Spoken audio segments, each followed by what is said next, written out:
Oh my god, guys. I caught a new queen ant. And not just any queen. This beauty is a trap-jaw queen ant. Look at those jaws! They're just crazy massive and super dangerous. I've been stung and bitten by one of these girls, and it was one of the most painful bites I have ever received from an insect. Trap-jaw ants get their name from the way in which little tiny hairs trigger their massive and menacing jaws to snap shut with blinding power and speed. Today, we put these jaws to the test and meet this brand new queen trap-jaw ant and welcome her to the AC family. Plus, we take a look at some of the other super menacing ant species that exist in the tropical country I currently live in. And for those of you asking me to pit two ant species together so they can fight in war, well, you're in for a treat because today, we're gonna watch as two monster ant species come together. AC fam, grab your magnifying glasses and put on your hiking boots as we take a look at some monster ants here in the Southeast Asian tropics. And I also explain how I got here all the way from Canada in this super cool episode of the AntsCanada Ant Channel. Please subscribe to my channel and hit the bell icon too. Thank you and welcome to the AC family. And I don't know why I'm whispering. Enjoy the video. If you're an ant keeper, there's this sort of inexplicable joy that one feels when you find a new queen ant. Perhaps some of you look forward to this feeling this coming spring, or if you're in the southern hemisphere or the tropics, you're probably experiencing this now. The thrill of finding a large ant, identifying that, my goodness, it's a queen in nuptial flight, then capturing her to raise your own colony is something comparable to a partnership I liken to the movie Avatar. You sort of form this deep connection with this queen, a bond, which, if you're looking at Avatar the movie, is like your Tsahelu to your mountain banshee or your Ikran. You and the ant are two species which share the geographical land and come together to form a partnership where, if you technically look at it, can be a mutualistically beneficial relationship. You provide for all of the needs and care for the queen and her future babies, offering them food, housing, protection, resources, and maintenance duties, while the queen provides us a flourishing colony that brings us amazement, wonder, learning, and if you've watched this channel for a while, some pretty amazing deep insights. So when I found this Odontomachus species queen ant, I freaked out. I found her walking on a windowsill of my building, and quickly placed her into a bottle, then test tubed her. Take a look at her, isn't she amazing? As mentioned earlier, trap-jaw ants get their name from their mandibles. Those straight mandibles are capable of opening 180 degrees. These jaws are locked in place by an internal mechanism and can snap shut on prey or objects when sensory hairs on the inside of the mandibles are touched. The mandibles are powerful and fast, and I mean super fast. One study of Odontomachus ants recorded peak speeds of between 126 to 230 kilometers per hour. That's 78 to 143 miles per hour, with the jaws closing within just 130 microseconds, and the peak force exerted was about 300 times the body weight of the ant. Those are insane numbers. That's about 18.6 tons of force if this queen were the size of a human. Or like the force of dropping about 12 SUVs down onto whatever it is the human-sized trap-jaw queen might be biting. Let's just be thankful she isn't our size. These trap-jaw ants can also apparently use their jaws as a catapult to eject intruders or fling themselves backwards to escape a threat. Those are some amazing jaws if you ask me. Now let's put these jaws to the test. I'm gonna place this probe into the test tube and see how this queen reacts. Ready guys? Here we go.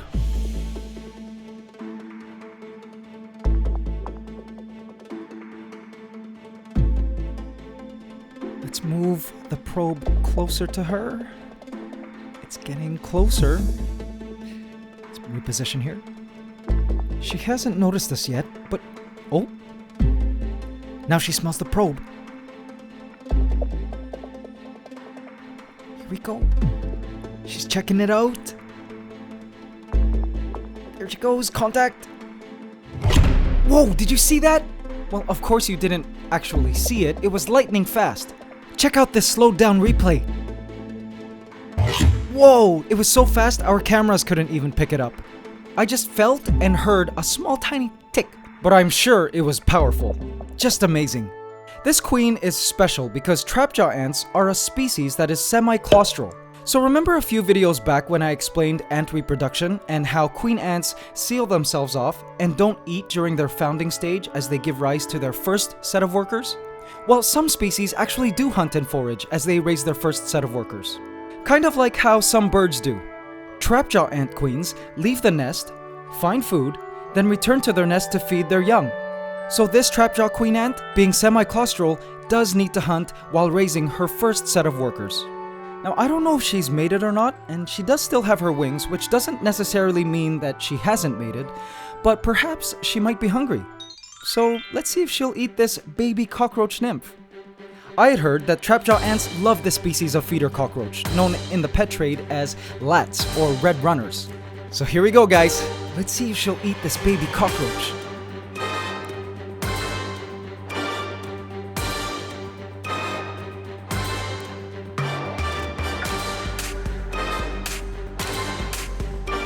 It's getting closer.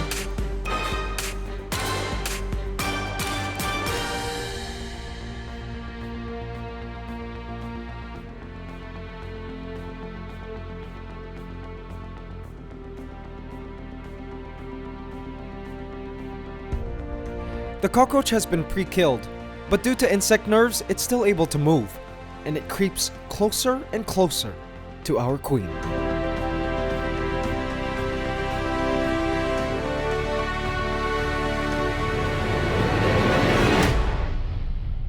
It's so close!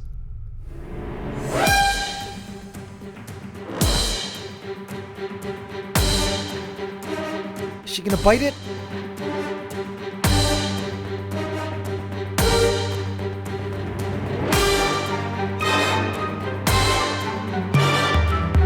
Suddenly, the cockroach falls on its back, exposing the soft underside. This is it, guys.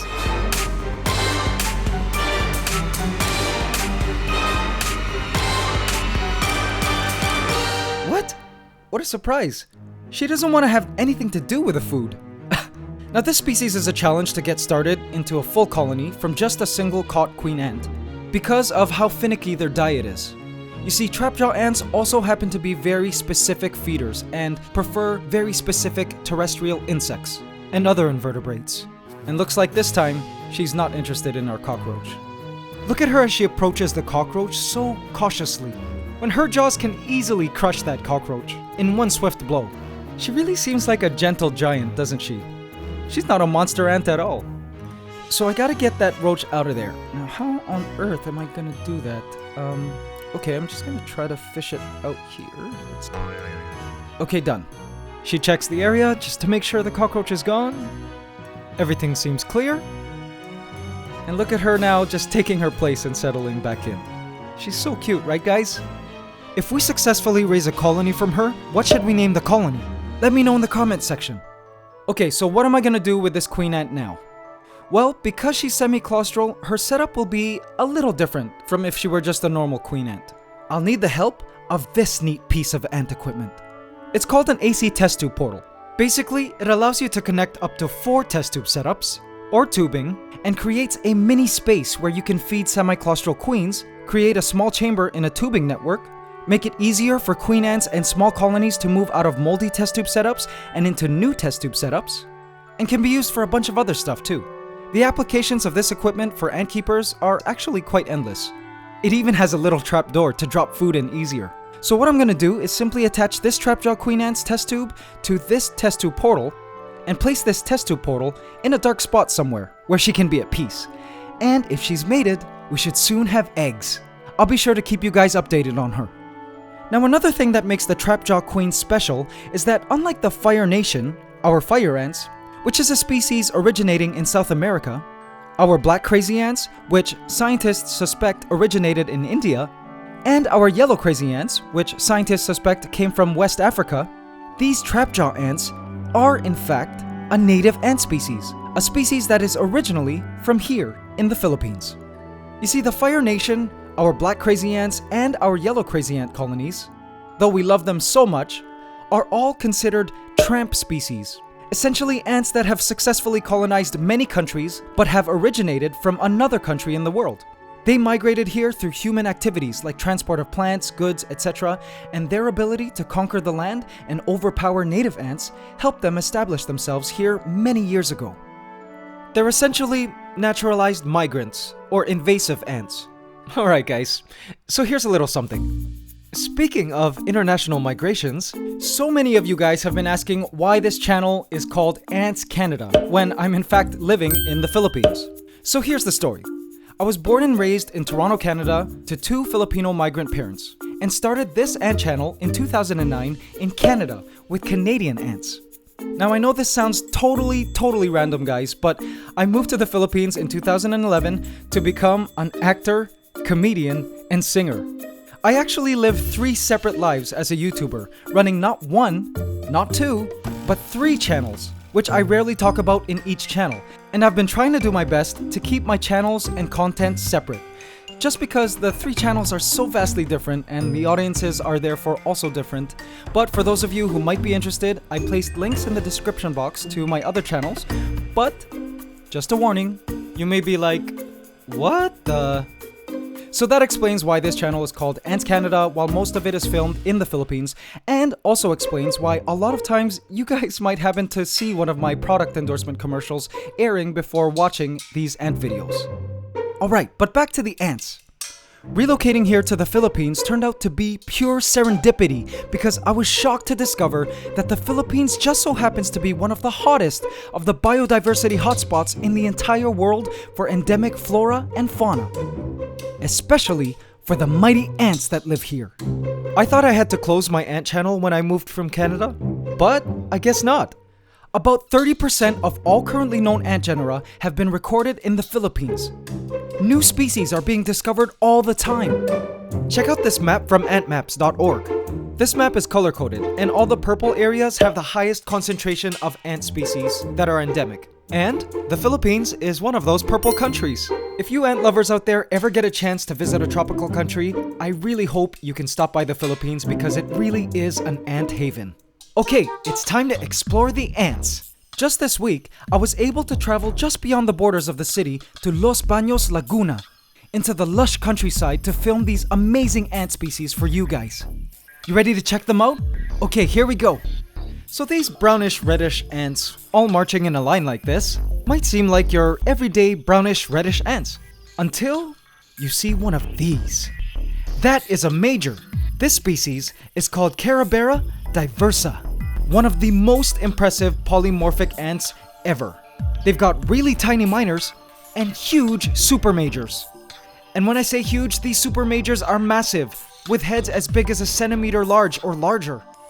They're also known as Marauder ants, very famous in the ant world. And check out what they do that's really cool. The super majors give piggyback rides to the minors, like this here. And oh, where's she going? It seems like our cameras are scaring her, and she's running off the beaten path. And where's she going now? I feel bad. I feel like we just disorientated her. Oh, looks like wherever she was going doesn't matter now. She's heading back the other way. Take a look at this beauty, guys. This is a Diacama species. Huge ants. And they sting. This ant species is pretty cool because they are sort of queenless. Among the workers, they elect a sort of dominant worker, which takes the place as the egg-laying queen, and who is allowed to mate. Males from other colonies are allowed into the nest, where they mate with this one queen, also known as a gamergate. They're very aggressive and hunt singly. Take a look at this menacing trapjaw ant. This is Odontomachus infandis. Look at that head and those chompers. I don't want to feel what it feels like being bitten by that, so I'm just gonna keep my distance. Thank God it's cleaning itself right now because these ants are quick and so hard to film using this macro camera. Sorry guys for my noob filming for all of these ants. Now although this trapjaw ant looks scary, it seems that by far, the dominant ants in this entire area are the Asian weaver ants. I found a trail of Asian weaver ants, and they were carrying all sorts of insects that they had killed.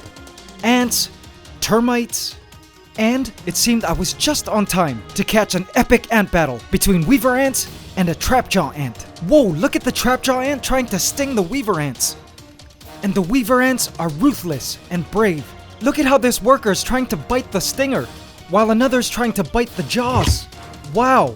The trapjaw ant opens its mandibles wide, ready to snap shut on a weaver ant at any moment. But it seems like today, the weaver ants will win this battle.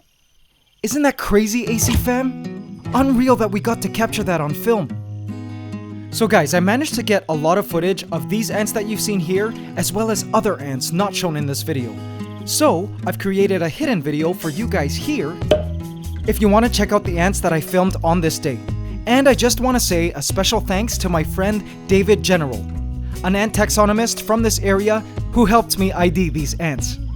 Now, these beautiful and awesome native ant species have lived here for millions of years, and it was really cool to be able to admire them. But you know what? Can I be honest with you guys? As I was observing these ants, I realized that though these tropical ants are really cool, and it seems like these ants are really intense all the time, a part of me does miss the ants that I grew up with in Canada. Our familiar North American ants. I miss the tiny lacius anthills and huge tetramorium ant wars by the sidewalks. I really miss running into the formica anthills in the field and their panicky workers in the sun. And man, do I really miss those huge and impressive carpenter ants. But I guess, as the saying goes, the grass is always greener on the other side. I suppose the most we can do is enjoy what we have, right? When we have it, and really take the time to look closer and admire the beauty that surrounds us, in all shapes and forms, even in the things most people never notice, like ants. Thanks for watching this video, and until next week, AC fam, it's ant love forever.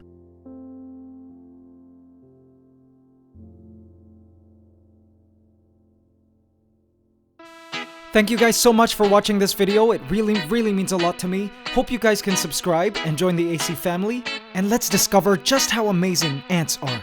Also, don't forget to follow us on Facebook, where we often do live streams and announcements. And we're currently having a fun contest where we're giving away our free ant t-shirts, which just debuted at the shop. So join us. Link to our Facebook page is in the description box. Alright guys, and we're gonna top this video off with the AC question of the week. Last week we asked, name one of the new territories that we added to the Fire Nation. Congratulations to David Raphael, who correctly answered the hydrocombs. We also accepted the Tropic of Pyro and the Fire Jungle.